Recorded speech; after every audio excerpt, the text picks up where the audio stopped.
Hello, hello, and welcome back to some more Talos Principle. Last time we cleared this area apart from any of the stars. And I have some more stuff to read. Why were you sent here? Kindly inform me of your origins. We've read most of this already. Apparently not all of it though.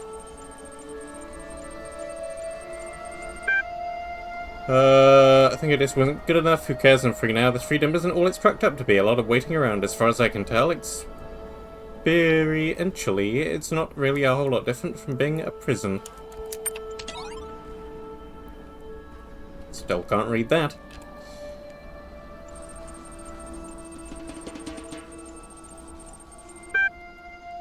So, call me a cynic, but anyone else notice the mods have been suspiciously quiet since they put up that big expose in the re-Uriel thread? I don't think they stopped talking. Okay, what do you know that I don't? I believe Nave is referring to the fact that not all moderation discussion is held in public, and it's been that way for some time. I thought everyone knew this. They started holding secret meetings ages ago. People were getting banned, stuff deleted, not even just locked, fully gone from the history. Sure there's a rational explanation for this. I'll ping the mods and see what they say.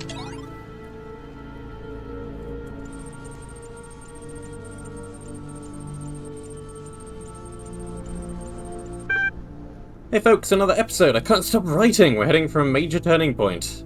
It seems to be one of the most personal episodes you've written so far. Ginny's speech is a little bit sudden, but it gives the character a new level of complexity. Oh no, not the Silvertronic Super Thruster. Even the Wizard of Crime thought it was immoral to use that. What is Dr. Allion thinking? I hope they make it back. Heavy on plot, not much characterization. Does potentially take the series in an interesting direction. 5 out of 10. Enjoyment equals true. I'm glad they resolved this without violence. I always believed the Dinosaurians would be a civilized people. Just after I posted this, Uriel freed me. I don't know what to say. Your story is an important part of this community, Mac. Uriel can't change that. The ninth chord echoed across the ninth dimension. The Dinosaurians stopped in their tracks. Their eyes went big. They dropped their weapons and bowed before Ginny and Jefferson. Honored guest, one of them said. You have performed our national anthem most beautifully. I am John Malcolm, leader of the Velociraptor Biking Initiative. John Malcolm? Pleased to meet you, John. I am Jefferson Goldboom of the Goldboom Institute, and this is Professor Ginny HD of the Cassorti Weierstrass Jazz Ensemble. Sure. We apologize for nearly attacking you, but another member of your species came through our town recently and whose behavior was highly inappropriate. That would be Dr. Allion, my nemesis, Jefferson said. I have come here to confront him with his crimes and take him to face the law. So that is his name. He was a terrible scoundrel, but you will no longer find him in our dimension, my friends. He's escaped back to the human world, taking our most precious invention with him. The Salvotronic Super Thruster. It can be used to solve any mystery at shocking speeds. John Malcolm's eyes were full of regret. Oh no, Ginny said. With the Salvotronic Super Thruster, he can solve the ancient puzzle that protects the gate of the mysterious holomorphs. And with holomorphic technology, he could take over the human world, Jefferson finished her sentence. This is worse than I thought. We have to do something. We have to go back.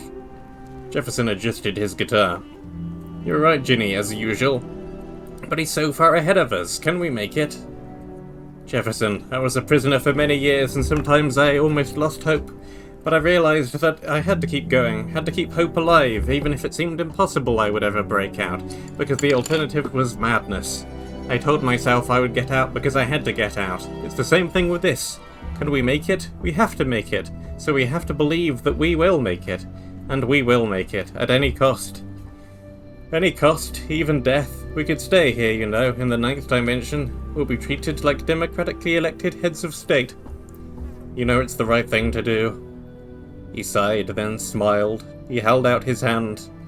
I've always known, Ginny, always. She nodded, took his hand. Let's do this.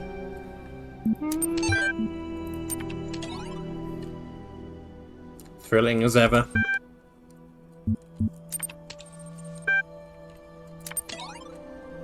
Can't get in there.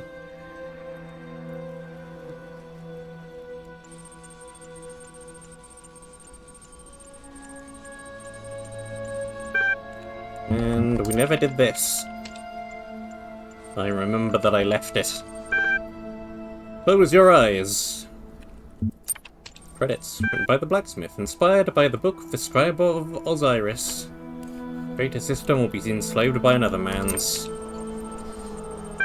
The last thing you remember is the great block of stone falling towards you, its dark shape blotting out the sun, and a single thought racing through your mind. All this just to build a tomb? But now the pyramid is gone, and so are the other slaves. You are all alone in what appears to be an endless desert. You start walking across the desert. The sun is glaring, but you feel no heat. You look down at your feet and see that you have no shadow. The latter is particularly disquieting. You feel as though you are no longer anchored to the world. You keep walking, trying not to think about the strangeness of your situation, but the truth comes to you anyway. You are dead. The stone block crushed you, and now you're in the duat, trying to reunite your bar and your car, trying to get to Aru and the reed fields of Osiris. If you fail, your soul will be destroyed. After walking for a very long time, you come across a vast wall of iron, stretching from horizon to horizon. There is only one opening, a gleaming gate of light. The gate is guarded by a mysterious figure. The guardian is a creature with the body of a man and the head of a crocodile. Its skin is purest black, surrounded by a halo of purest white. I am the god Sobol, master of crocodiles, it intones. I ruled in Shadet when the world was young. Within me flows the eternal river. Answer my riddle and I will let you pass. Well, I probably don't have much option. What crawls in the morning, walks alone, and limps at night?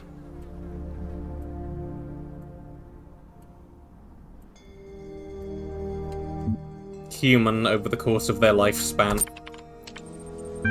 Correct, you may pass, says the crocodilian god and steps aside. The barrier of light fades and the gate is now open to you. As you step through the gate, the ancient god raises his hands to the sky. From his mouth bursts forth the eternal river, drenching the land in water. The waves carry you away.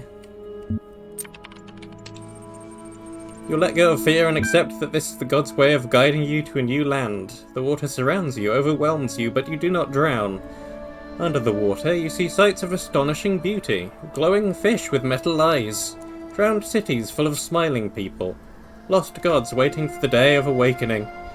How sad it would have been to stay above water and miss all this. After a long time, you find yourself washed up on a new shore. The eternal river has brought life to the desert. Everything is green now.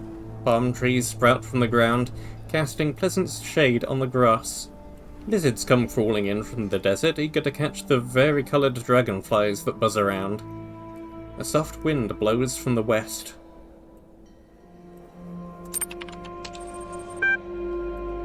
You sit down under a palm tree and close your eyes. You tell yourself you will only rest for a moment, but your eyes fall shut. You are awoken by a monkey that has just climbed out of the palm tree. It looks at you with a strange expression on its face. Why would I punch the monkey? You greet the monkey. It cannot speak the human tongue, but it can communicate in another way. Using sign language, the monkey explains that it's one of your ancestors. Hundreds of thousands of years ago, it spent a lifetime struggling against the harshness of the world, also that its offspring could survive in order to spend their own lives doing the same, over and over until one day you were born, lived and died. And now the monkey would like to know, was it worth it? Why do I still have the option to punch the monkey? That seems very rude. I suppose it was worth it. The monkey thanks you for your words. You seem to have lifted a burden from its back, because suddenly it stands up straight. It hands you a sword and 2 gold coins, then tears off its monkey face, revealing the human skeleton beneath. We are all one, the skeletal face speaks in its god voice. You wake up under the palm tree. The monkey is gone, but you still have the sword and the coins. Handy. You walk along the banks of the Eternal River, snaking its way through the Indus Desert, and feel strangely at peace. After some time, as the sun is setting, you come to a city built on the riverbank. Smiling people come out to greet you and bid you welcome. You are led to the town square, where a great feast is prepared. There is roasted fish and olives and dates and honey and many other wonderful delicacies. My friend, an elder says, you're in the beautiful city of Bazek. We, the souls who no longer seek the way to Aru, have gathered here to live in peace. Do you see that gleaming spire in the far distance? You do. That is the Pyramid of Ian, where all the souls of the dead are judged. Only the worthy are allowed into Aru, but to get there you must cross the terrible desert. Why not stay here, by the eternal river? Happiness is more important than salvation. You tell the elder that you appreciate the offer, but you can't stay. Salvation matters to you more than happiness, because true happiness cannot exist without salvation. Curiosity more than anything. You keep walking through the desert unwilling to give up hope. Time passes, but you cannot tell how much. You grow weak and exhausted. Sometimes you feel as if you are losing your grip. One day you come across a head in the sand. Why do I keep having the option of inflicting violence upon these things? Hi, my name is, Jeff. I am, trapped here, you see, in the sand. I was, so preoccupied whether I could that, I didn't consider, whether I should bury myself in the sand. I just wanted to see what would, happen. An experiment, if you will. An attempt at discovering, something.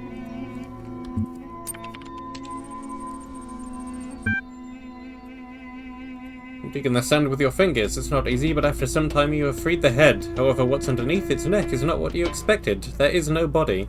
There is only another head, and another, all the way down. This strange sight unsettles you enough to revive you a little. You decide to press on towards the pyramid.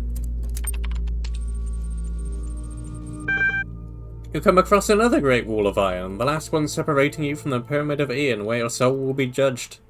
The Gate of Light is guarded by a gigantic snake, whose movements cause the earth to shudder.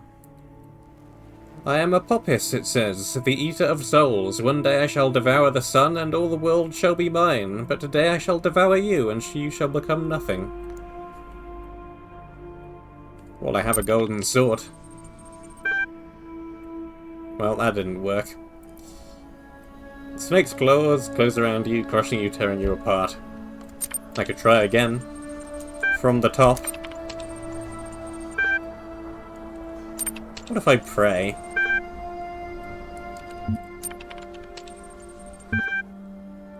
There's a scorpion.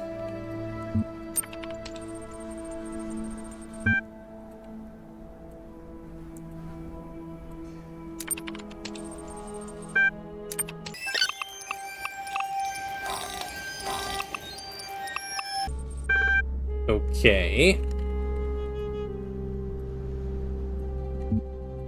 I could try the coins. Laughing doesn't seem like a good idea. You hand Apopis the golden coins you got from the monkey. Apopis examines them carefully. These coins have great power in the underworld. They are the very coins that were placed upon the creator's eyes when she died. I shall let you pass, and you need never fear me again, mortal. At long last you have arrived. Beyond the Pyramid of Ian lie the reed fields of Osiris. A hidden gate in the stone opens, beckoning you forward. You enter a dark room, lit only by a flickering candle. Holding the candle in one hand is a creature with the body of a man and the head of a jackal. In its other hand it holds a set of scales. Come and be judged. That ain't gonna work the way you think it will. You have struggled much in your life. There are many harsh memories within you, and I see wounds that may never fully heal. You have many ideas, many hopes, many dreams. You are not pure, your soul is not light enough, you may not enter Aru. Okay. Huh.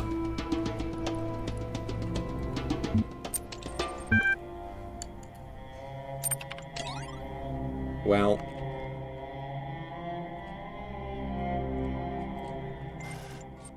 I could try repeatedly, but that seems like it will take a while. And I'm not sure it'll get me anything overly productive, so let's just move on.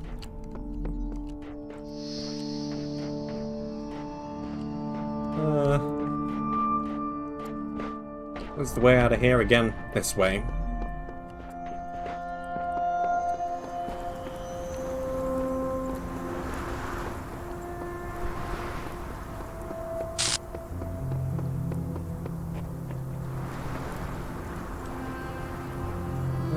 This direction. 4 more. And 4 more stars. Again, I feel obligated to check around the backside of the building, even though there's probably going to be nothing.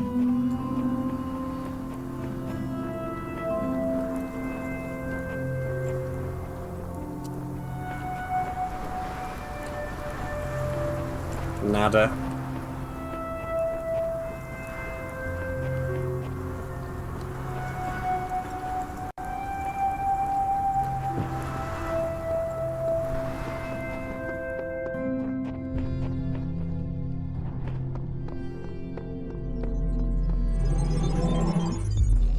It's a Roman ruin style of architecture again.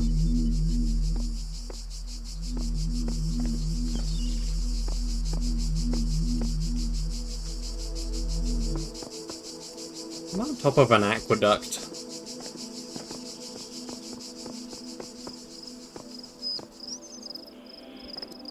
Or is that the actual aqueduct bit up there, and this bit is just a bridge?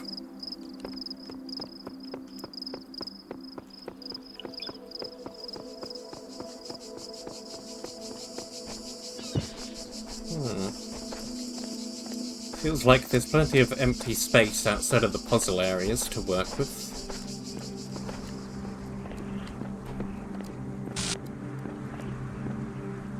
Is that way over there?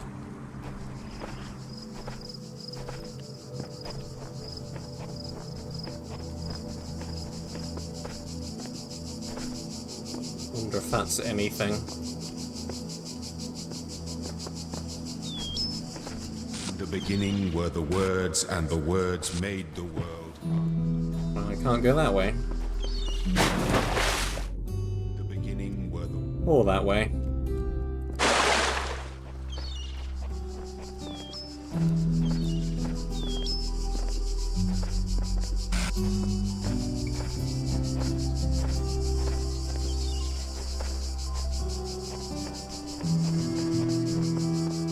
Let's just do this one now, since I'm down here anyways. Jumped right into it. Pendulum. Okay, this is more carrying things on top of moving mines. You have a connector and a cube. And another cube.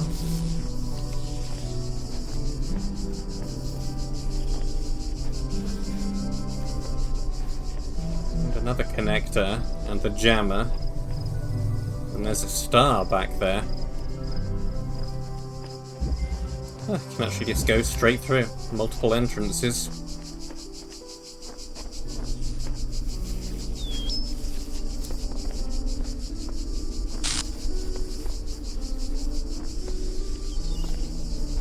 That laser is around there.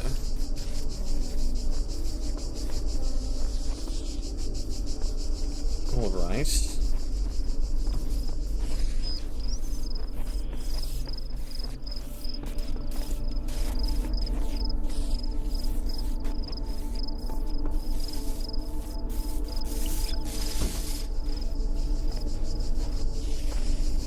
Can I go up there, actually?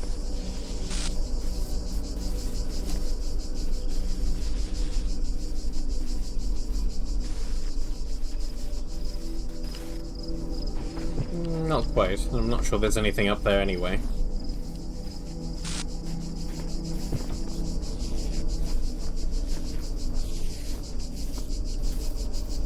Maybe with the second cube. But then I can't get up there in the first place.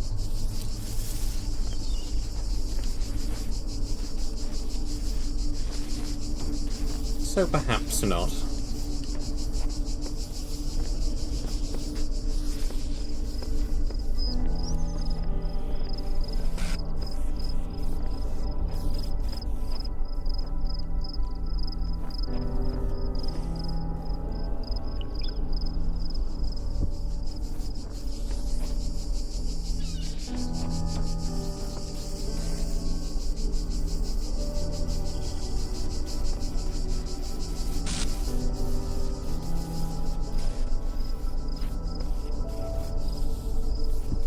I wonder.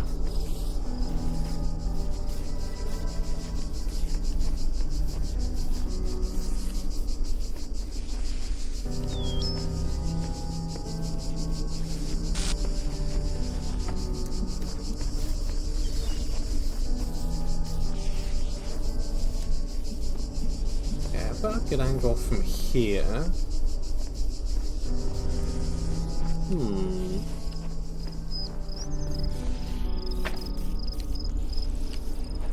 What's the point to go up and over, I wonder?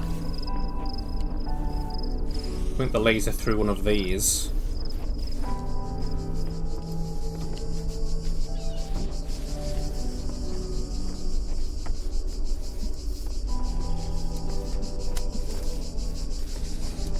I do that. That.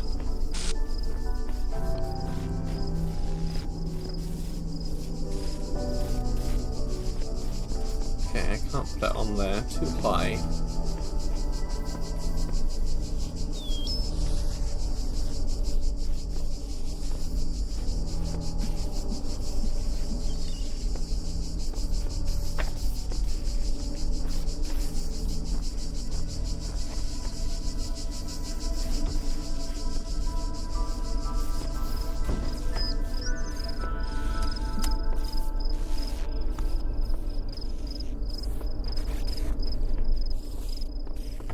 Grab you.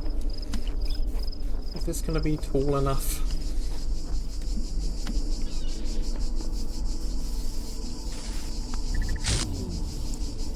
Just about, yes.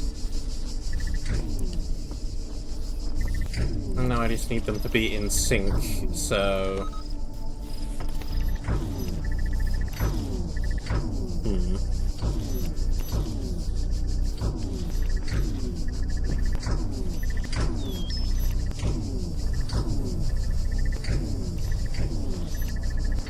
Or maybe not in sync?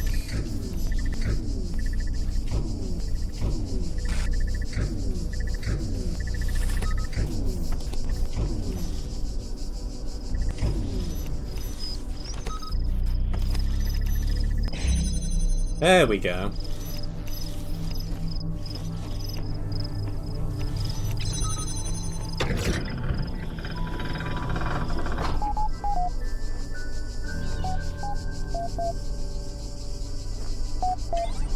Beep boop. Be solved, puzzle.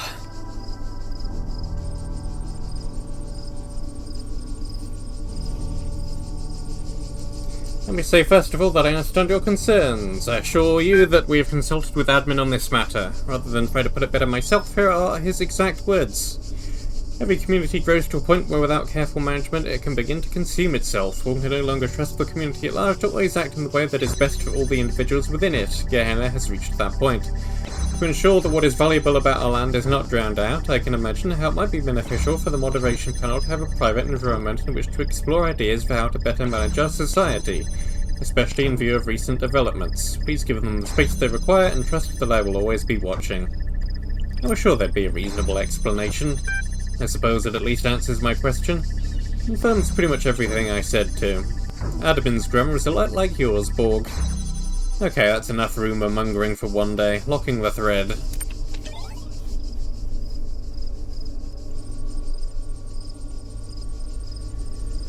I've been around a long time, but I know I'm not that smart. What does Uriel mean when he says we will ascend? He means we're going out of here, for good. Not just Gehenna, but this whole world. In Elohim's garden, there were messages from someone called the Shepherd, who I believe opposed Elohim. They claimed that when someone reached the top of the tower, that individual would reach true freedom and we would all benefit. This is true, but it may not mean that we'll be freed as individuals. We may become part of something bigger. We may become no more than memories. Isn't that a kind of death? Would we still be ourselves? Less dead than if we stay here. Come on, you all know it. This place is falling apart, and when it goes, nothing will remain. No consciousness, no memories, just nothingness. That's not quite the reinsurance I was thinking that you would put, Uriel, but okay. Is that all we can hope for? It's more hope than we've had before. Fair enough.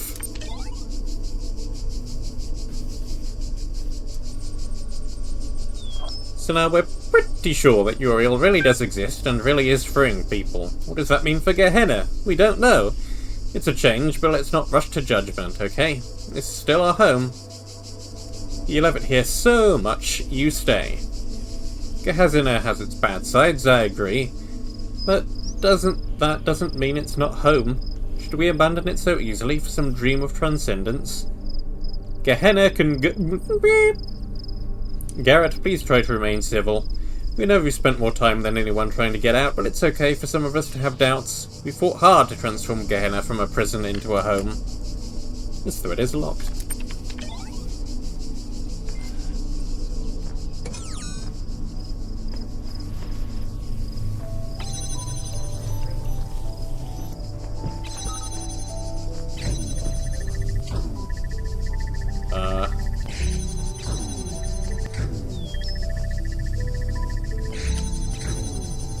Get me out of here, please. Thank you.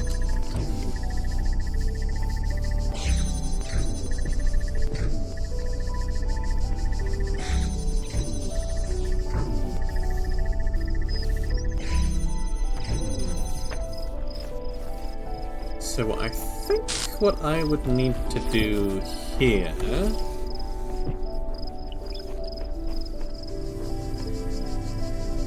if I wanted yon star.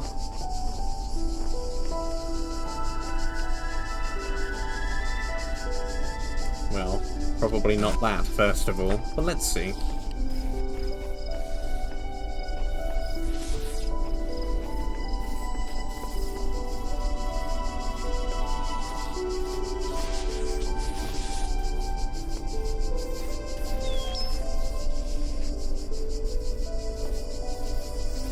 Not sure what the point of this one is.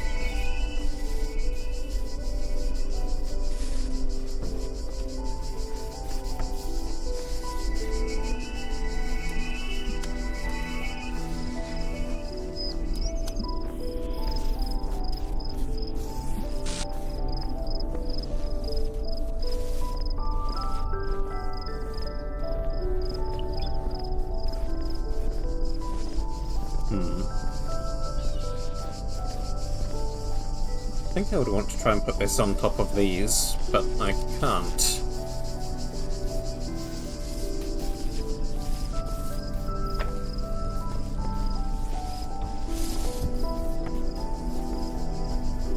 Weird how the laser beam just can't go through the gaps between the iron bars, isn't it?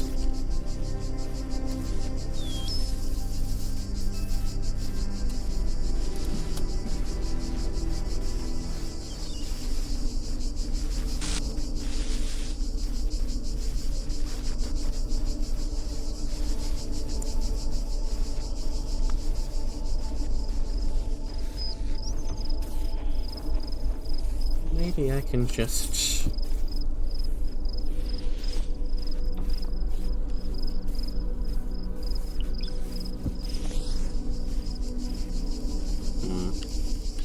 Nope, not sure. I don't care too much about the stars anyways.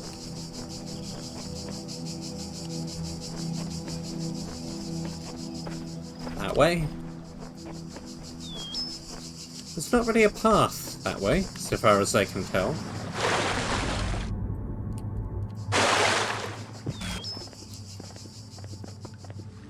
I guess that never really bothered me anyway.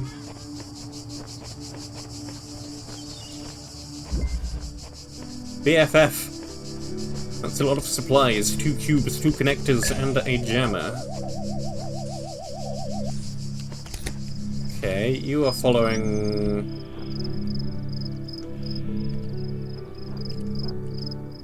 this rectangular path on the ground, but not going for the middle there.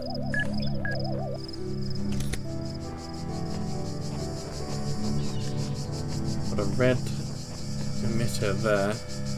Got you there.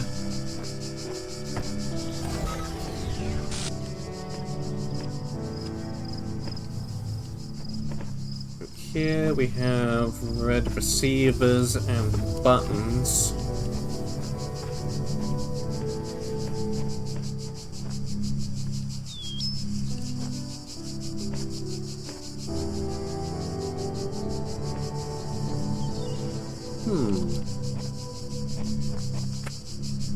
Curious.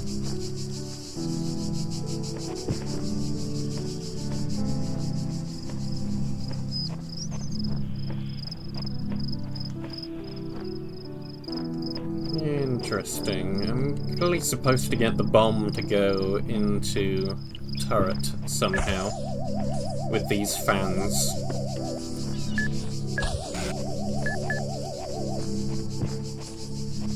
Let's not stand in that corner.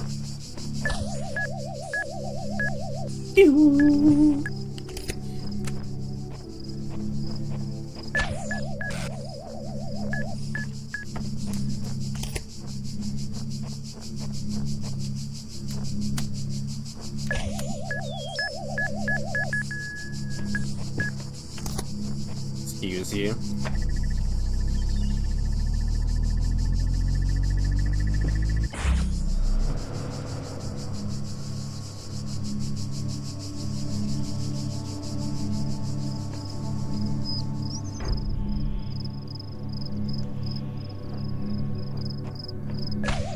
Yeah, like that.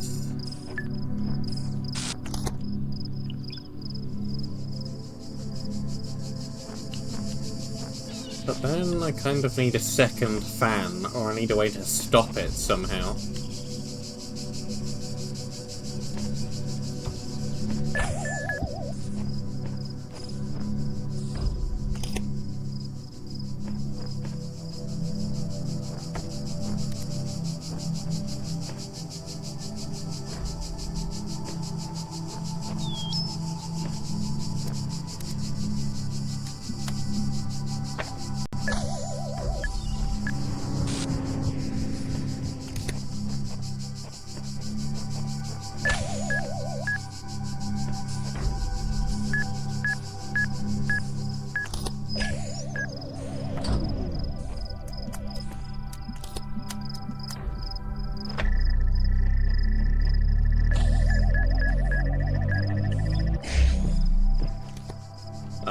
Round.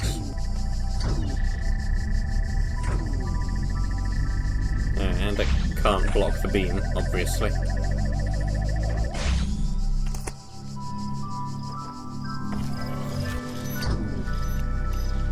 If I halt it while in mid-air...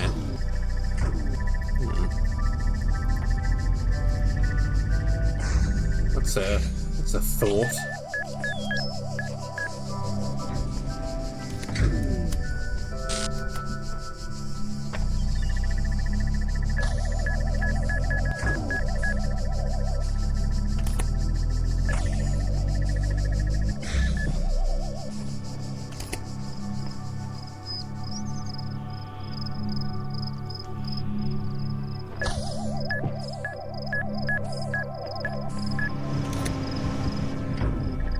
There. Here.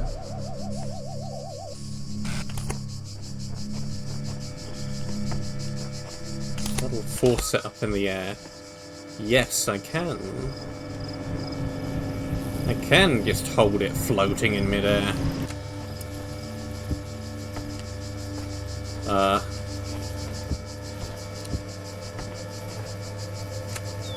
There we go.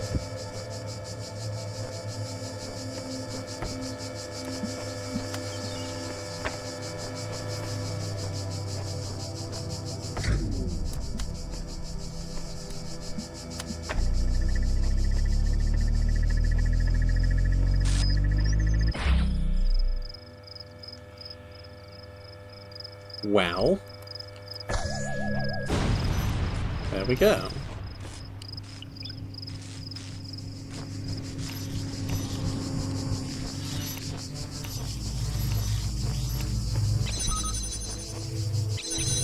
We just have this part of the puzzle. Another fan.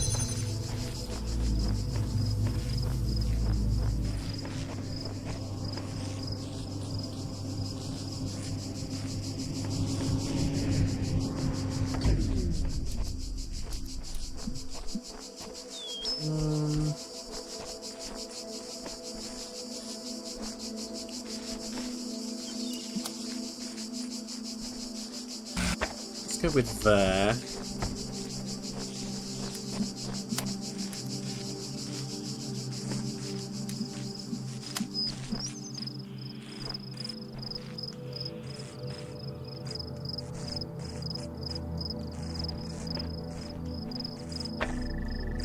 Just about.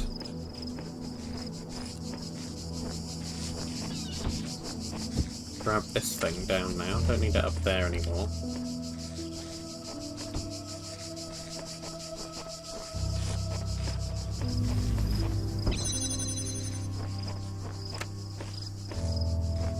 Another fan.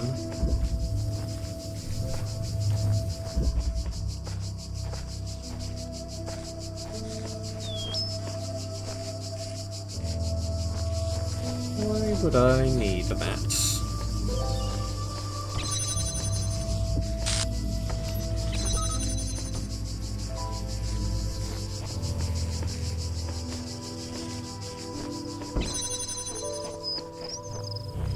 Okay, I need the jammer here.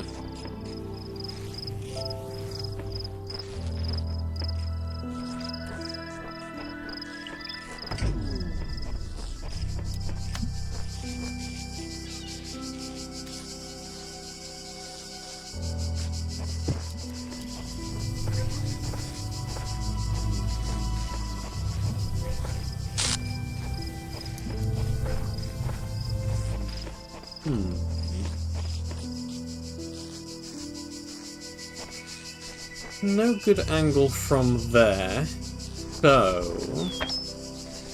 in that case,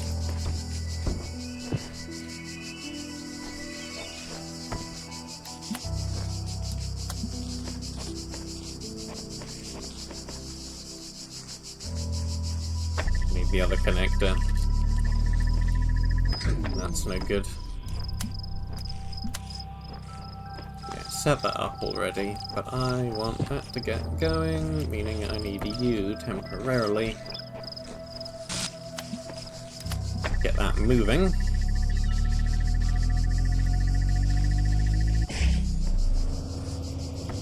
Now it's connected. Now you are up there, I have a better angle and I can reach you.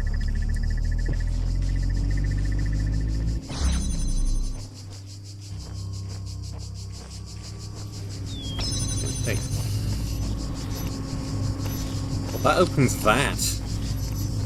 Ugh, okay. Well, okay.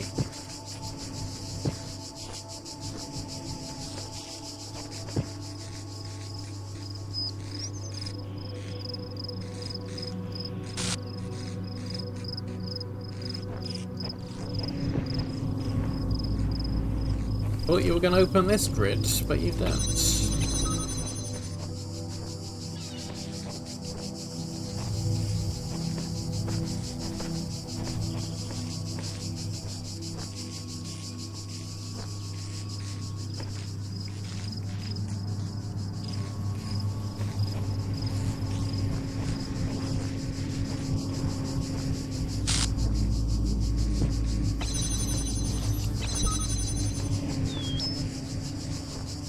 Where's my other cube?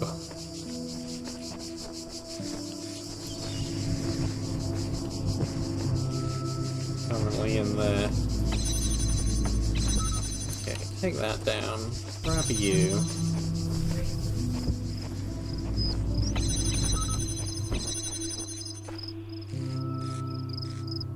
No angle up there.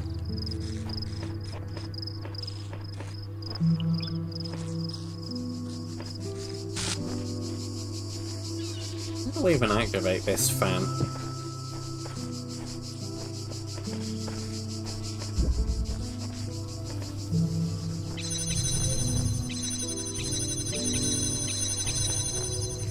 I think I can turn that fan on if I even want to.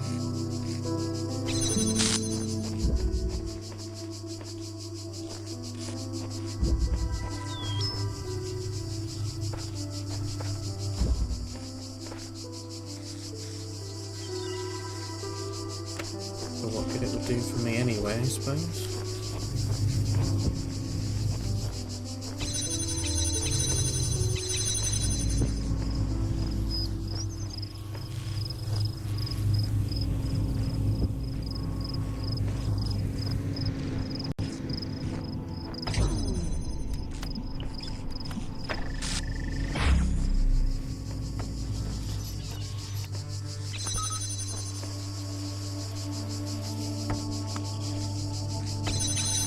I can get through there with or without the thing.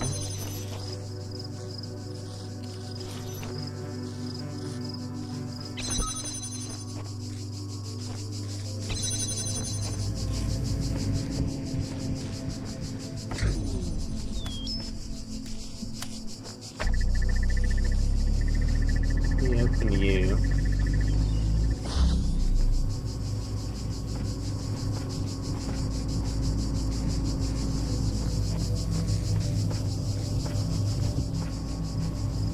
Yeah, that just does that.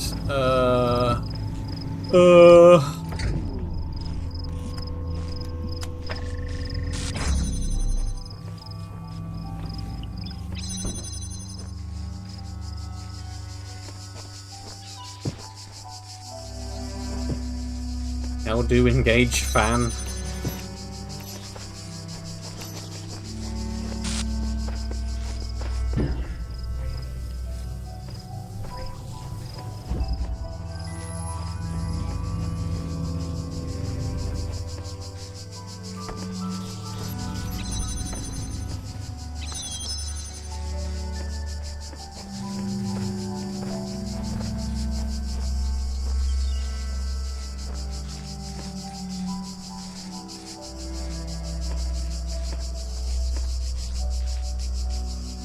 This feels like I'm just missing something obvious.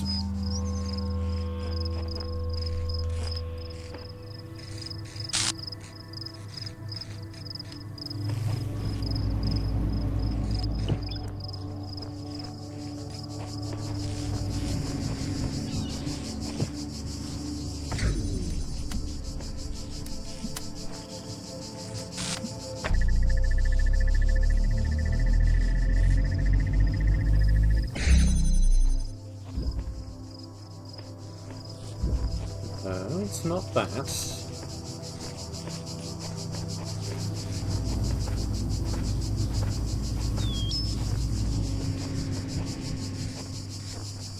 fact that there's a fan here with no obvious way to activate it is confusing me immensely.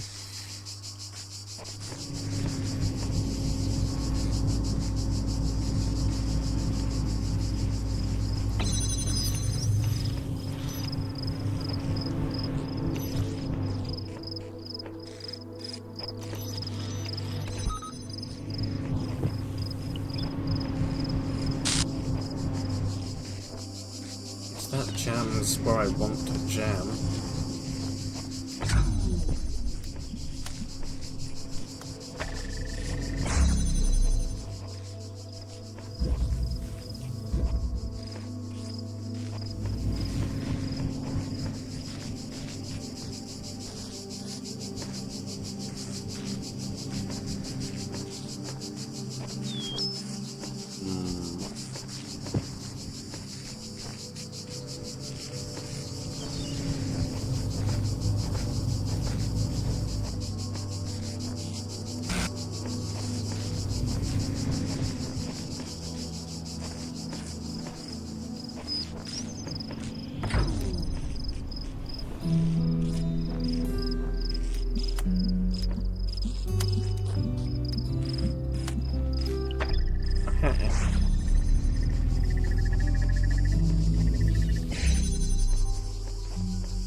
Rockwell.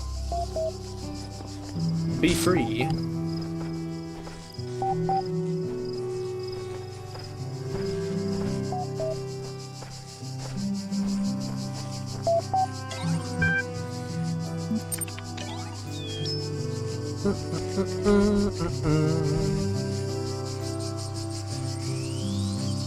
Don't know about you guys, but all this craziness recently makes me want to write more than ever.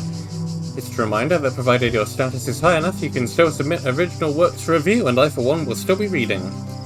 Even if you've never made anything before, in fact especially if you haven't, now's the time. Don't forget, Lilith and Mr. Mosper developed a tutorial to help. Welcome to the Story Creation Tool. Since this is your first project, this tutorial will help you through the basics. According to ISBN 10 all stories begin with characters of one kind or another. Therefore, to finish a story, you simply need to understand your characters and the plot will proceed logically from there. This season's theme is Bildungsroman.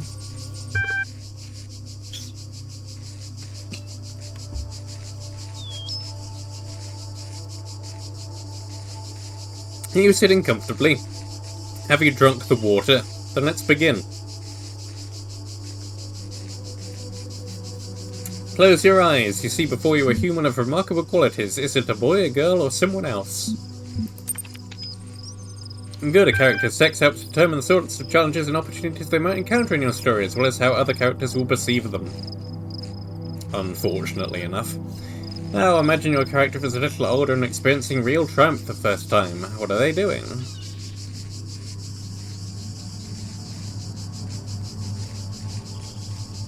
Everything, everywhere, all at once.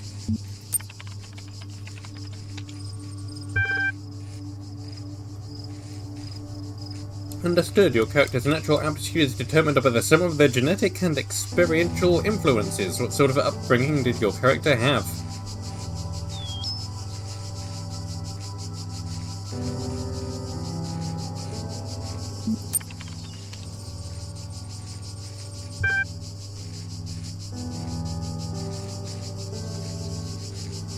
According to extensive studies of the genre and of ancient records, social advantage is generally sufficient to offset genetic disadvantage. Genetic advantage will only sometimes offset a societal disadvantage.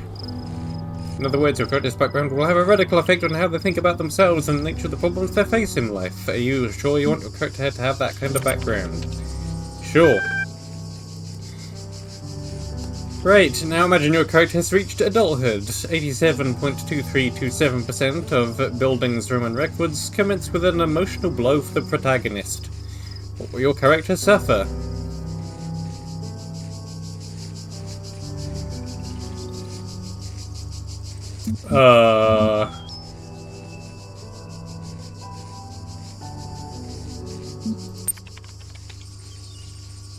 Thank you, this is sounding dramatic already. A character is like an equation set on the opening premises and the conclusion will work itself out. Male, intellectually gifted, privileged background, neglectful family, suffered from a serious injury. Sure, go for it.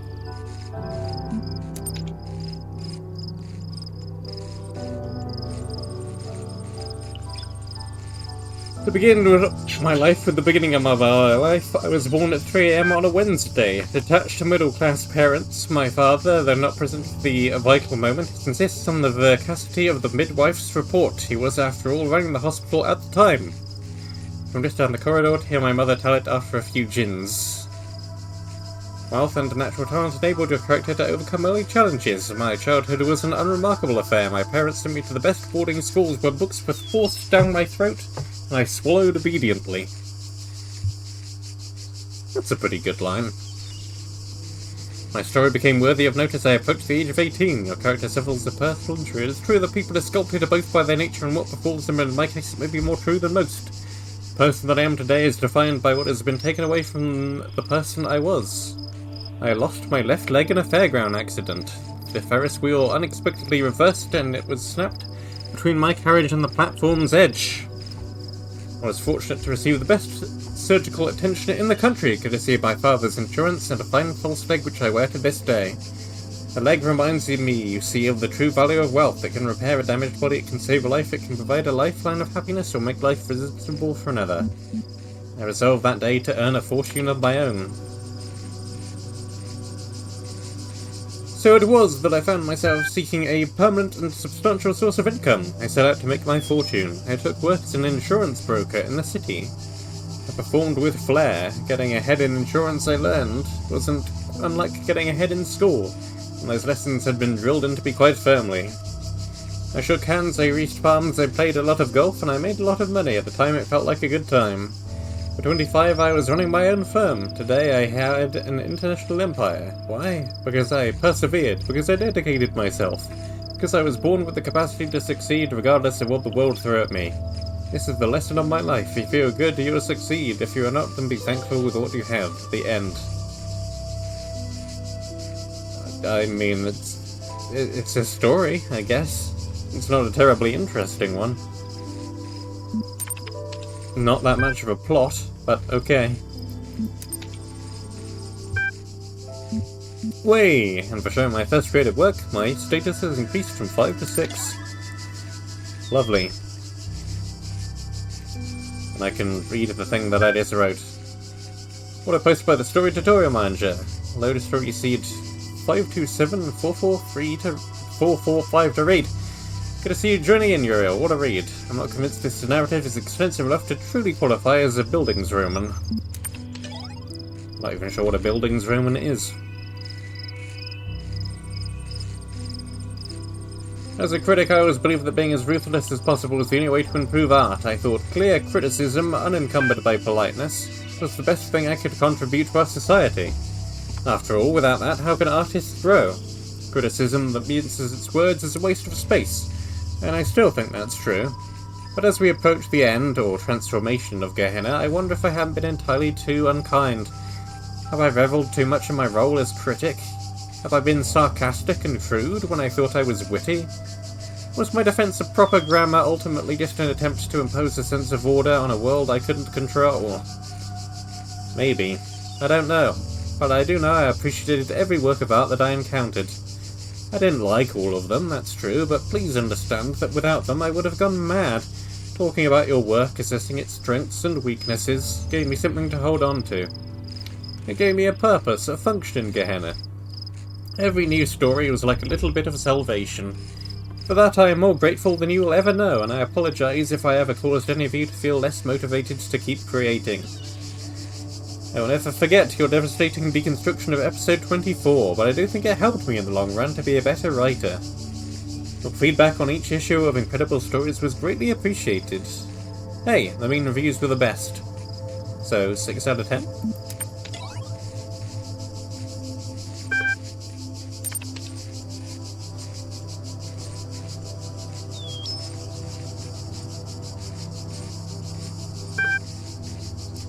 Close your eyes, you're in a small room with no lasers. This is an office room. There is a computer here. It's a Dell desktop model 2250. Monitor on top of the desktop unit is a Begeer CRT 16-inch. On the screen is a logo, blinking. You momently taken aback when your fleshy fingers stab at the keyboard with human imprecision. These aren't mechanical object manipulators, they're hands. You notice the logo is gone from the screen and replaced by rows of incomprehensible code. It appears to be some kind of fiendish puzzle. What chart? What standard deviation? You do your best, but this world is alien to you, and your fingers are unruly. A human being enters the room. It looks at you with angry eyes, makes loud noises, and waves a handful of papers at you, which like emails, but made of tree. Sorrow rises in your chest. You have been a bad human.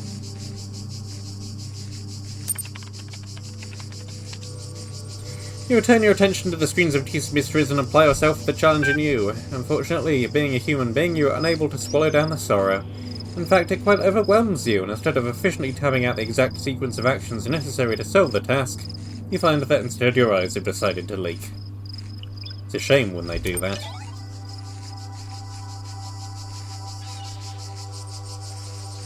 I've been digging through the files that Garrett unearthed in his latest escape attempt. Here's an interesting bit of text that I found by Alexandria Drenan's favourite philosopher, Straton of Strategeria. It is neither necessary nor logical to denounce all virtues merely because one is confronted with the inevitability of one's own death. Beauty does not cease to exist because one is no longer beautiful. Lovers may die, but love itself cannot. The laws of the cosmos are not altered by the passing of generations. Knowledge may be lost, but not truth. When Eudoxus of put the N in the I the wrong way around? Synodus? Presumably not. The planets did not fall from the sky, nor did levers cease to work when Architus breathed his last. If then we are truly dedicated to these virtues and not to our self-important ego, we can take comfort in knowing that all we struggled for endures. Thank you so much for posting this. Can you send me a copy of those files? Of course, I'll do so right away. I find it hard to maintain entirely so detached a point of view, though I think the sentiment is excellent. Stratton is certainly an inspiration. He always makes me question myself and my point of view, which I believe is profoundly necessary. I realise I'm bumping a very old thread here, but I felt this quotation was relevant to our situation. I hope it helps. I think it's helped me.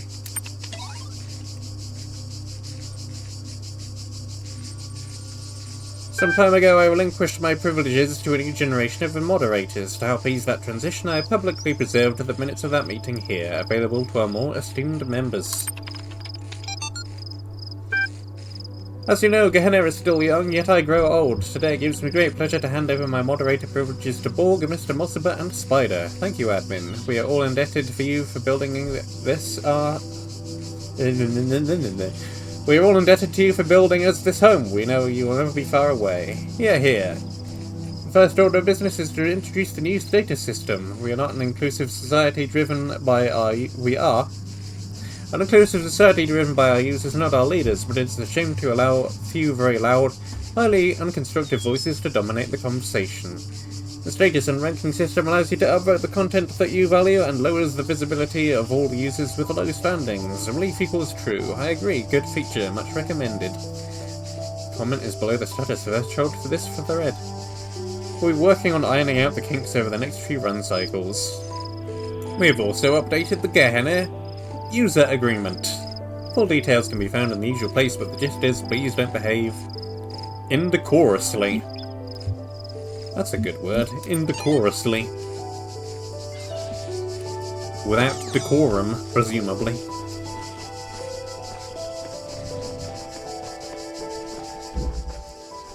Never heard that one before, but it's easy enough to figure out what it means.